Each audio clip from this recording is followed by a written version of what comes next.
where we've come with what I've been doing, it's actually recognised as its own body of knowledge. So it's a whole new qualification out there, if you wish. So that very much is based in neurophysics, and complexity science and chaos theory. The privileges that I've earned as an individual, being able to put posters on posters F1000, recognised as an individual person who's making a contribution to science, that's the anomaly. You don't see that in any other case. To get in there, to be on ResearchGate as an individual, where you've always got to nominate the university that you're attached to, and only credible universities get, if you're attached to a credible university, that's the only way you get to publish stuff on ResearchGate. I feel I've justified my existence through my knowledge and my desire to help other people get healthy and well, and all the things we discovered along the way. It's amazing just how tiny little things, we talk about the butterfly effect all the time, the science, like tiny little influences can have a very significant effect, which is what the butterfly effect is all about, of course. So, if I said to a person, every single thing that we're doing today is on the result of a couple of old guys telling me to slow down back in 1982, to slow down and get my technique sorted out and just relax and don't be so intense. You're looking angry all the time every time you're training.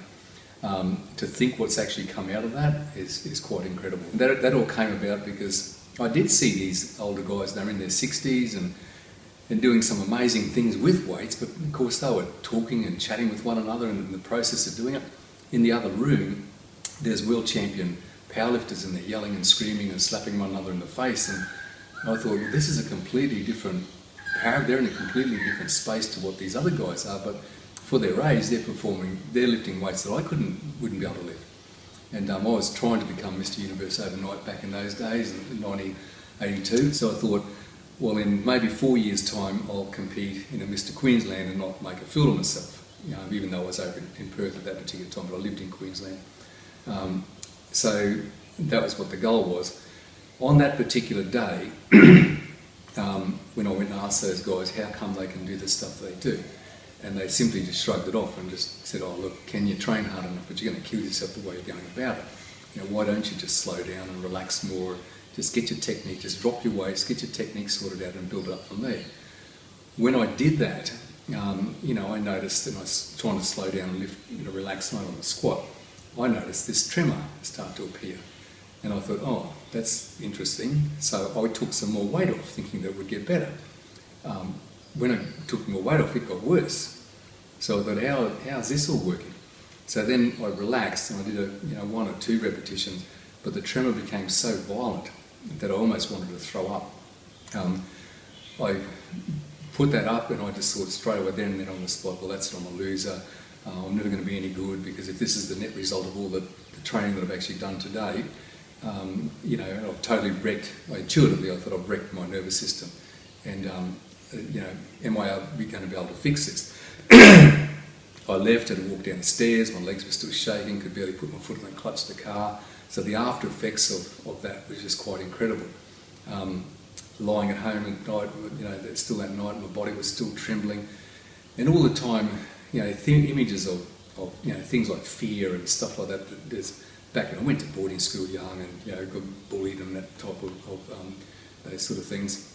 So a lot of that stuff was coming back, and basically what I started lifting with weights, even at boarding school, I was still trying to lift weights. So I spent this whole lifetime trying to build myself up to protect myself from blokes, getting thumpings and everything. Just what starts so many other people doing the same sort of thing.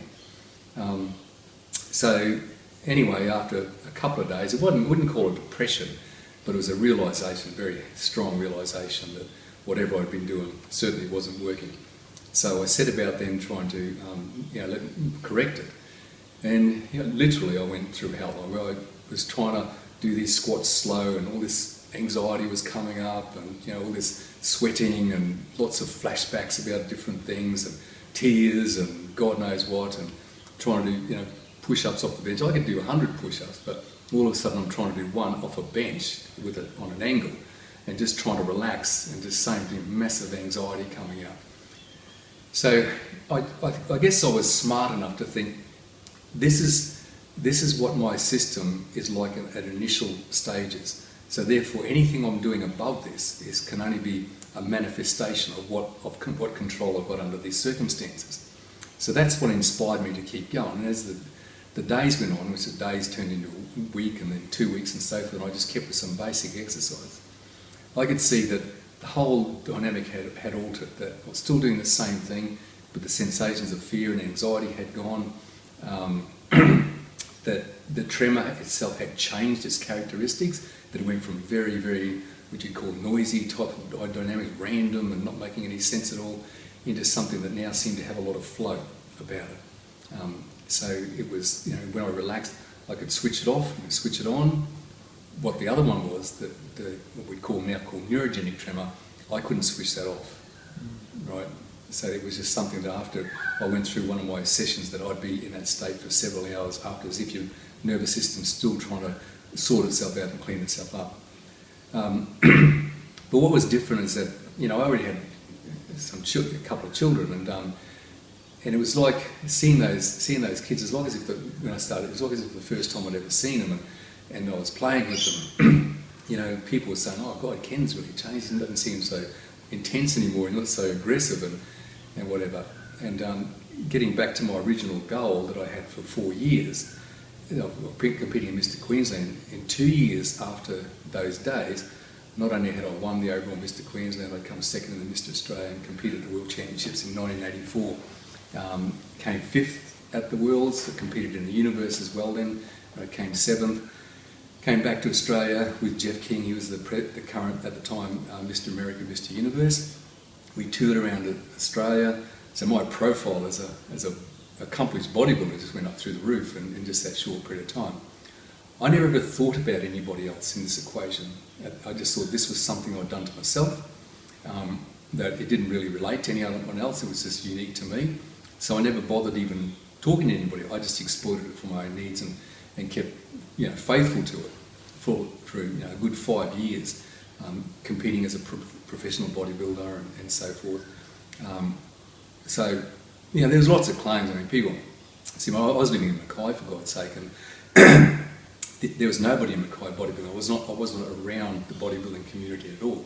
So I literally came, as far as the bodybuilding, I came from nowhere and to all of a sudden start winning these competitions. And it wasn't until 1989 that I very first used the tremor on somebody else, and that was to a fellow who had tremor therapies, if you like, on somebody else, and that was he had a sore shoulder and he couldn't get rid of it, and nobody knew what it was, and I just asked him to try this out.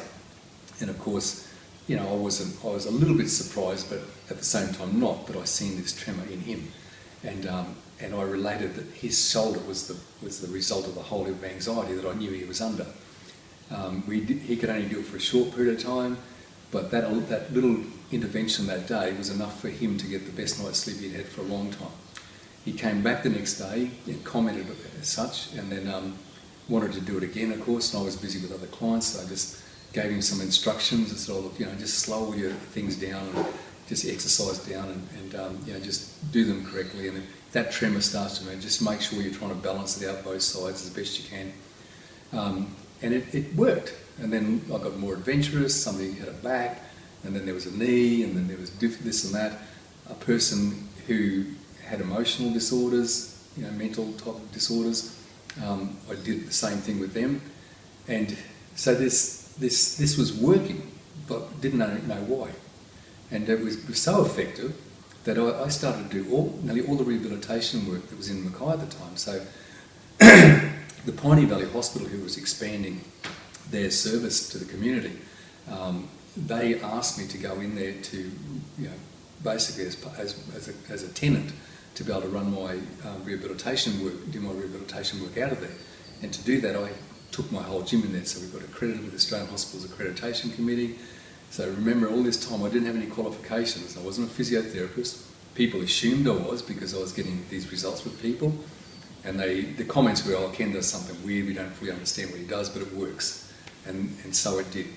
And so for a few years after that, it was going along fine. And then, of course, the criticism started to come in more and more. People, because other therapists were getting the nose out of joint because their clients weren't going back to them. So they're coming to us and getting fixed. The doctors associated with the hospital are only too happy to send people to us. I was always thinking, okay, there's got to be some fundamental aspects about things that govern our existence and who we are as human beings that would relate to all people all of the time, not some of the people some of the time, which is most of the other things that people are talking about in terms of exercise prescription.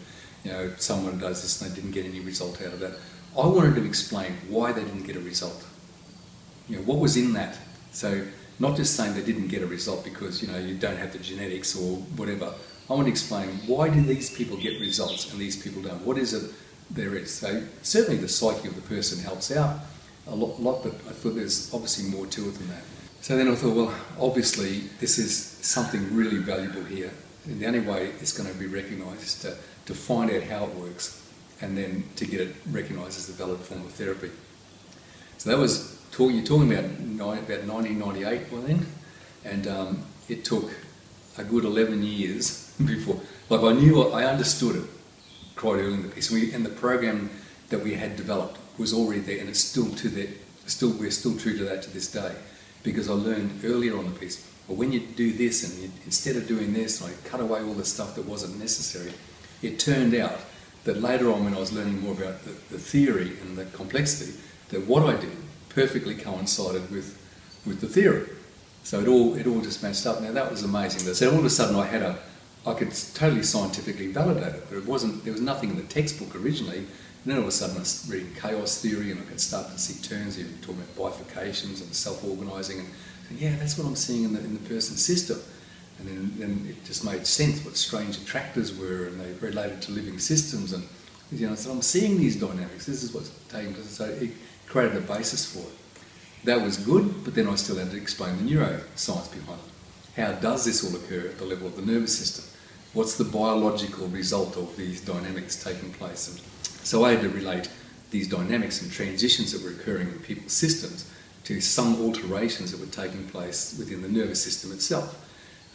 So we look at disease and disorder as a disruption to the flow of intelligence through the system, via the nervous system, of course. So everything goes back to the nervous system, commutative skills of the nervous system. So, you know, I found all those descriptions and, you know, transient behaviour, Gebergic synapses, and all the terms that we would use to do it, how modulation occurs, what speed is required to get for modulation in the system to form a memory of it and upgrade itself. So we see if disease and disorder is a loss of the system's complexity, then what we're doing is returning the complexity to it. We're modulating and upgrading it. So, you know, it's easy for me to describe the physics of disease in terms of the data that we can get. We can say, well, these initial data that we're collecting from people, EMGs, ECGs and EEGs, the likes, we've got some initial measurement here. Now, those initial measurements relate to whatever's going on in that system. That's perfectly understandable. So, however, through this stimulus that we're using, we're taking an online measurements of this as these transitions are occurring. Now, even the simplest measurement that we take from that file, if you put it into Excel, you can see that this 30 seconds, the megabyte storage required for this 30 seconds is so much greater than what those initial one were, which means so much more is now happening in this system with the same stimulus. So it's upgraded its responses, it's become more complex, and that's ideally what it's all about. The motivation is always there to help other people improve the quality and function of their life.